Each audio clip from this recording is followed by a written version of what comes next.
रब्बना वतक़ब्बल दुआ, ए मुझे मौला मुझे दुआ कबूल कर, मुझे आसी कबूल कर।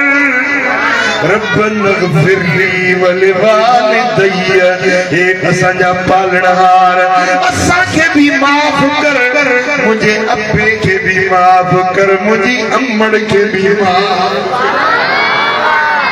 कुरान में रब दुआ तो सिखारे, जेडी मल पंजे ला दुआ था घुरो, पंजे औलाद जे ला दुआ था घुरो, ओडी मल पंजे अब्बे अम्मड़ जे ला भी जरूर दुआ।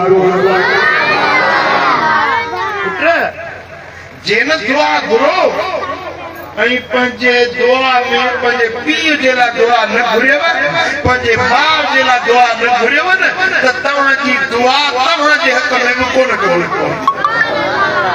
सम्झो था?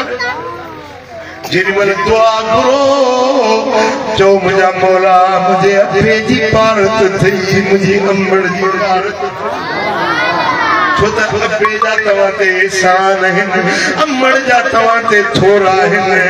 मुंहिंजा दोस्तो पीउ मां तुंहिंजे लाइ हुमा जन्नत बनारुक, पीउ तुंहिंजे लाइ जन्नत भी आहे जहन्नम भी आहे।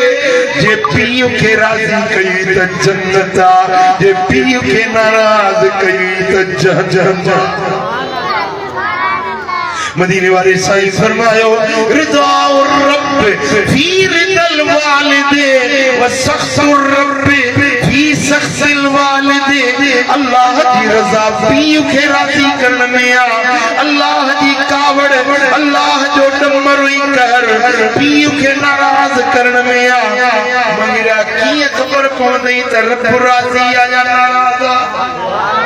निहार जे अब्बो राज़ी थई त अल्लाह राज़ी आ, जे तुझी अम्मड़ तो ते राज़ी आ त समझो अल्लाह